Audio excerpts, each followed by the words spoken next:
부시크릿은 지출로부터 시작된다라는 점입니다. 부시크릿은 모으는 것으로 시작되는 게 아니라 사실 이제 쓰는 것으로 시작이 돼요. 이게 이제 관점의 전환이죠. 어떻게 보면 고정관념을 좀 깨뜨려야 할 필요가 있습니다. 쓰는 것으로부터 시작하는데 겉으로 드러난 형태는 돈을 쓰는 형태이지만 사실은 뭐냐면은 우리가 돈을 쓸 때 돈을 쓰는 게 아니거든요. 마음을 쓰는 거거든요. 그래서 부시크릿은 돈을 쓰면서 돈과 함께 어떤 마음을 쓰느냐에 따라서 결정되게 됩니다라는 부분이 이걸로부터 시작이 돼요. 그래서 먼저 돈이라는 것의 속성 한 가지에 대해서 말씀드릴게요. 여러분, 돈이라는 것은 물리적 실체가 있을까요? 돈이라는 건 사실 뚜렷한 물리적 실체는 없어요. 이 돈이라는 건 사실 이제 하나의 개념이에요. 얘는 종이로 만든 어떤 지폐 쪼가리나 아니면 뭐 구리로 만든 동전 쪼가리, 이것도 아니면 뭐 은행 계좌에 찍혀있는 숫자들 있죠. 이런 게 아니에요. 우리가 돈이라고 부르고는 있지만 그 돈의 실체는 그게 아니에요. 심지어 고대에는 뭐가 돈의 역할을 대신했습니까? 막 조개 껍데기, 그죠? 돌멩이들, 이쁜 조약돌들, 어떤 화폐의 역할을 대신을 했죠. 자, 그래서 돈이라는 거는 화폐를 뜻하지 않아요, 사실. 돈이라는 것 자체는 이 화폐보다 훨씬 상위의 개념이고 광범위하고 포괄적인 개념이에요. 따라서 뚜렷한 물리적 실체가 있는 건 아닙니다. 자, 그렇다면 돈은 뭔가? 돈은 일종의 도구예요, 도구. 근데 뭐 하는 도구일까요? 돈으로 뭐 맛있는 것도 사 먹고, 이쁜 옷도 사고, 심지어는 뭐 좋은 집도 사고, 가치 교환의 도구가 돈이에요. 자, 그래서 이걸 알아야 돼요. 우리가 돈으로 무언가를 사고 팔 때 실제로 교환되고 이동하는 것은 어떤 실물이 아니라 가치입니다. 가치가 이동하는 거예요. 그것을 서로 뭐 하는 겁니까?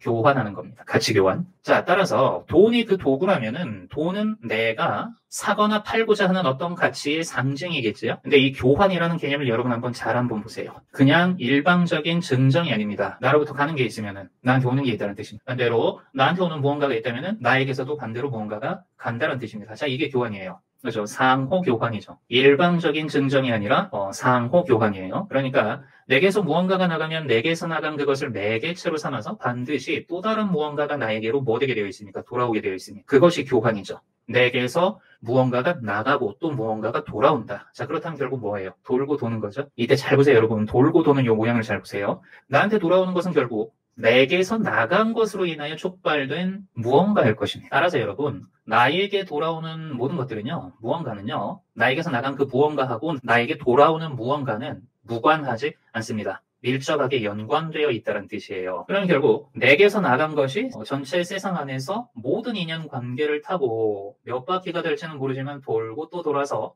다시 나에게 어떤 모습으로 돌아오는 거네요. 나한테서 시작되었던 것이 나로부터 나타났던, 나한테서 나갔던 어떤 의미와 가치가 다시 나에게 돌아오는 거예요. 단순한 교환이 아니라 내게서 나갔던 것이 다시 나한테 돌아오는 것이니까 이거는 결국 뭡니까? 순환이죠. 가치 교환의 도구인 돈, 이것이 결국 무엇을 의미를 하는가? 부라는 것의 속성을 그대로 보여주는 것입니다. 부의 속성이 뭐예요? 그래서 순환이에요. 부라는 건 어떤 소유의 대상이라기보다는 순환하는 움직임이에요. 그게 부예요. 순환. 그죠?